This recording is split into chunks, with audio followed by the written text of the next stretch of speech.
हमारे पास में एक ABCD trapezium in which AB is parallel to CD and AD is equal to BC. We have to prove angle A is equal to angle B. Now we have drawn a line through C parallel to AD, ठीक है, and we have extended AB और ये intersection point हो जाता है इनका E. ये E दे रखा है क्या? ठीक है, ये एक intersection point है इनका E, ठीक है.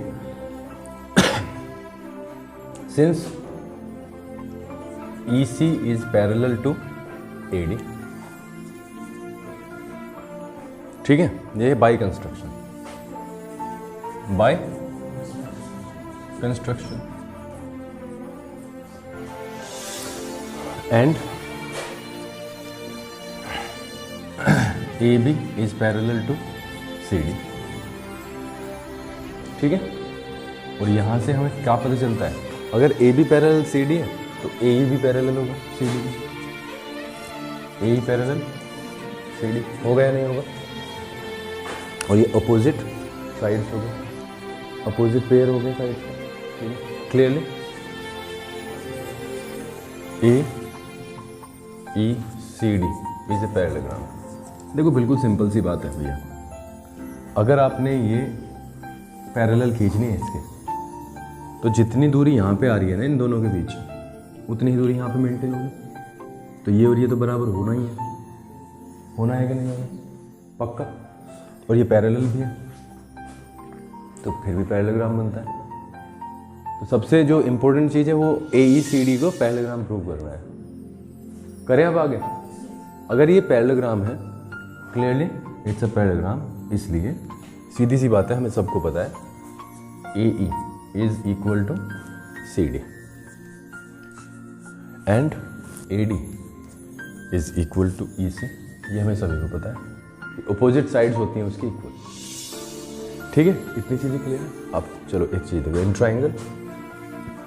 ट्राइंगल BC, अगर मैं BCE पे जाऊँ, इस पे अगर हम इस पे जाते हैं तो हमें क्या मिलता है. BCE पे अगर हम जाएं तो हमें पता चलेगा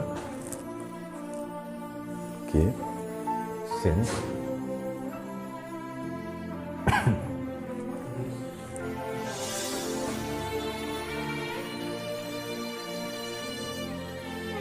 AD is equal to EC, ठीक है. बट मैं सीधा लिख देता हूँ, उसका रेफरेंस दे देंगे. देखो कैसे, या रेफरेंस पहले दो, चलो पहले रेफरेंस दे देते हैं. AD is equal to EC, sides opposite side से पैरेललोग्राम की, but AD is equal to BC. ये है गिवन, है कि नहीं.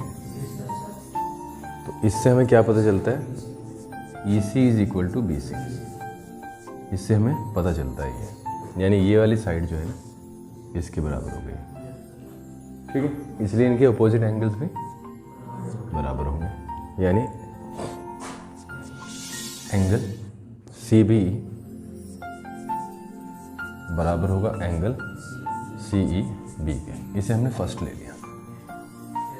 ठीक है, एंगल ये दोनों बराबर होंगे. ये हो गया इक्वेशन नंबर 1 आपका. इतनी चीज़ें क्लियर हो तो बताओ. ठीक है, अगर आप एक चीज़ देखें,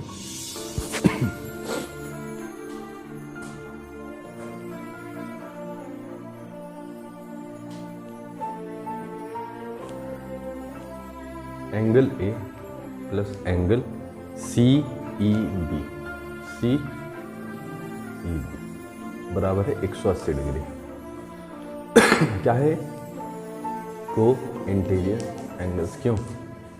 क्योंकि ये है पैरेलल और ये है ट्रांसवर्सल. तो एक ही तरफ बनने वाले दोनों एंगल्स का सम कितना होगा, 180 होगा. कोई प्रॉब्लम हो तो बताओ इसमें. नहीं है.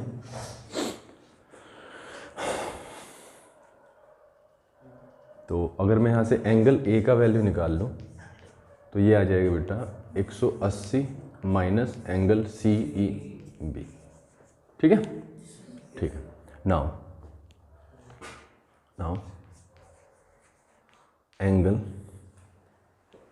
CBA, जिसे ये B बोलते हैं, जिसे B बोल रहे हैं ना, वो CBA है। इसकी तो बात कर रहे हैं, है ना? तो हम तो पूरा नाम लिख दिया यहाँ पर, CBA प्लस एंगल CBE बराबर कितने का? 180। क्यों? ये लीनियर पेयर है नहीं? ये लीनियर पेयर, ये स्ट्रेट लाइन है ना, ये स्ट्रेट लाइन है तो 180 हो गया। अब यहाँ पे हमने देखा एंगल CBA का, ये CBA बेसिकली वही है जो B लिख रखा है उन्होंने। अब इसमें कंफ्यूज हो तो फिर B लिखूँ? असल में B में हम कंफ्यूज इसलिए होता है, अगर मैं डायरेक्ट B लिख दूँ तो फिर B तो 2 है ना, तो इसमें बच्चे फिर कंफ्यूज होते हैं। तो CBA लिख दिया, इसको हम B मान के चल रहे हैं। बराबर हो गया एंगल 180 माइनस एंगल CB। यहाँ पे सेकंड ले लो और इसे थर्ड। तो आप देखो जरा सेकंड और थर्ड से, 1 2 3 से आप क्या देखते हो? 1 2 3 से आप क्या देखते हो? एंगल A बराबर है 180 माइनस CB, है ना आर्यन? विशाल, एंगल A 180 कोई संख्या है डिग्री में, है ना? उसमें से एक संख्या घटाई जा रही है, कुछ संख्या बचती है हमारे पास। और दूसरे कंडीशन में CB A से भी ऐसे ही हो रहा है, 180 में से कुछ संख्या घटाई जाती है। अब भी कुछ एक ही है, यहाँ से पता तो चला है दोनों बराबर तो है। अगर सेम संख्या से सेम संख्या घटाई जा रही है तो इक्वल यानी है। आया कुछ समझ? तो अगर हम रेफरेंस दें यहाँ से फ्रॉम 1 to 3, बिल्कुल सीधी सी बात है, अगर हम देखें तो ये दोनों बराबर ही आएंगे। क्यों आएंगे? क्योंकि वो दोनों के दोनों बराबर हैं। Since angle CBE is equal to angle CEB from equation number first. ठीक है? By using 1 and 2 clearly angle A is equal to angle CBA या angle A is equal to angle B। बताओ कोई प्रॉब्लम हो तो इसमें कर लोगे? कोई प्रॉब्लम तो नहीं है? इसको हमने, अगर हम इसको 1 2 3 भी ले लेना तब भी हमने दिक्कत खत्म हो जाएगी। बेसिकली इसे 3 और 4 को प्रूव कराना है बराबर। अब देखो ये और ये बराबर है, ये और ये बराबर, ये और ये बाई कंस्ट्रक्शन बराबर हो गए। क्योंकि क्यों? क्योंकि हमने किया ऐसे, पैरेललोग्राम बन गया। तो ये और ये बराबर, ये दोनों एंगल्स बराबर आ गए। नाउ 4 और 1 का सम 180 होगा, को इंटीरियर एंगल्स है ट्रांसवर्सल के कारण, और ये भी 180 होगा। ठीक है? जबकि ये और ये बराबर है। अगर मैं इनकी कोई संख्या डाल दूं, मैंने ये 50-50 के मान ली, ये भी 50 और ये भी 50, तो 180, समझ रहे हो? इसका और इसका सम 180 है, तो ये कितना हो गया? 130 हो गया नहीं? क्योंकि ये मैंने 50 मान रखा है और ये इसके बराबर है, तो ये भी 50 है, और इन दोनों का भी सम 180 है, तो ये भी कितना हो गया? 130। तो इक्वल इस तरीके से प्रूव हो जाते हैं। ठीक है? लिखना है? बताओ। लिखा हुआ है पहले ही आपका लिखा हुआ है ना, तो आगे करें फिर। हाँ, तो ये हेल्प ले लेगा, क्योंकि है तो वही ना, हेल्प ले लेगा। और अगर नहीं है हेल्प तो फिर स्क्रीनशॉट ले लेना पापा के मोबाइल पे, अगर अलाउ है तो। नहीं है तो भाई इनकी नोटबुक ले लो। ठीक है? मैं सोच रहा हूँ कि जल्दी से 2-3 सवाल और हो जाए उसके। अभी तो इसी के रह रहे हैं पार्ट, रह रहे हैं नहीं? तो हम क्या करें, अभी इसको इधर मिटाने से कोई फ़ायदा नहीं है, इसको मिटाते हैं अभी। ठीक है? देखो सेकंड में क्या कहा उसने, angle C is equal to angle D। C और D बराबर है, एंगल C और एंगल D बराबर है, ये और ये बराबर है। चलो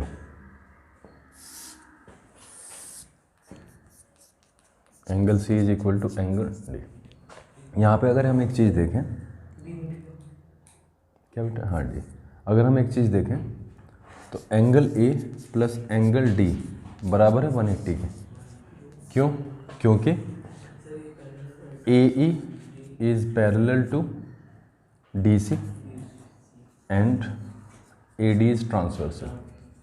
ए डी इज़ ट्रांसवर्सल है नहीं है, ये दोनों क्या है, पैरेलल है और ये ट्रांसवर्सल है, तो इन दोनों का सम 180 हो जाएगा। इसको हमने क्या ले लिया फर्स्ट ले लिया, ठीक है। या यहाँ से एंगल डी का वैल्यू निकाल रहा हूँ मैं, एंगल डी का वैल्यू है 180 माइनस एंगल ए, ये फर्स्ट क्या है, थर्ड आया था ना, यहाँ पे फोर्थ ले लेते हैं, ये आ गया फोर्थ, ठीक है। अब हमने एक और चीज़ देखी, एंगल ए और डी हो गया। अब ऐसे ही तो इधर भी तो चलेगा ये, angle B plus angle C बराबर भी 180 डिग्री का है। क्यों? क्योंकि ए बी पैरेलल है किसके, सी डी के, और A B C is transversal, B C is transversal, B C transversal. तो एंगल सी का वैल्यू यहाँ से क्या आ जाता है, 180 माइनस एंगल बी। तो ये बिल्कुल वो वाला सवाल बन गया जो पीछे किया। कैसे? एंगल डी का वैल्यू 180 में से ए घटा के मिल रहा है, एंगल सी का वैल्यू भी 180 में से बी घटा के मिल रहा है, जबकि ये दोनों तो एक ही हैं। अभी तो प्रूव किया है, ए और बी का वैल्यू तो सेम है, तो इसका मतलब ये जो वैल्यू घट के आएगा वो भी सेम ही आएगा। क्लियरली यहां से कर देते हैं, बट एंगल ए बराबर एंगल बी, एंगल ए बराबर एंगल बी है, इसलिए एंगल सी बराबर एंगल डी। बिल्कुल सिंपल है, ठीक है भाई, बराबर संख्या में से बराबर घटेगी, ठीक। थर्ड में क्या कह रहे हैं, ए बी सी, तो इसे मिलाना पड़ेगा, triangle A B C is congruent to triangle B A D, इसे मिलाना पड़ेगा, ठीक है। सबसे पहले देखो B A B C, A B common है, A B is equal to A B, और A D is equal to A, हाँ B C is equal to A D, ये हमें दे रखा है। और एक एंगल बराबर है, एंगल ए बराबर एंगल बी, एंगल ए बराबर एंगल बी। क्यों? क्योंकि एंगल ए तो इसमें आ रहा है, ऐसे ऐसे बन रहा है ना, देखो ये वाला, और इसमें ये है ये वाला, तो एंगल ए बराबर एंगल बी, तो प्रूव किया है।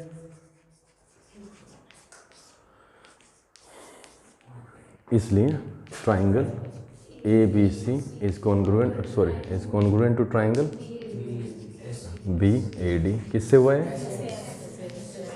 एस ए एस से, राइट।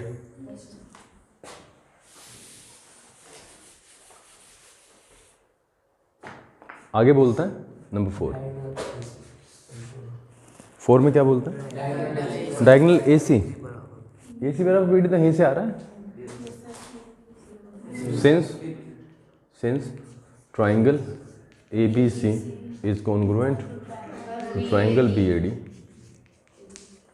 इसलिए A C is equal to B D, C P, right. बताओ कोई कंफ्यूजन हो तो कर लोगे।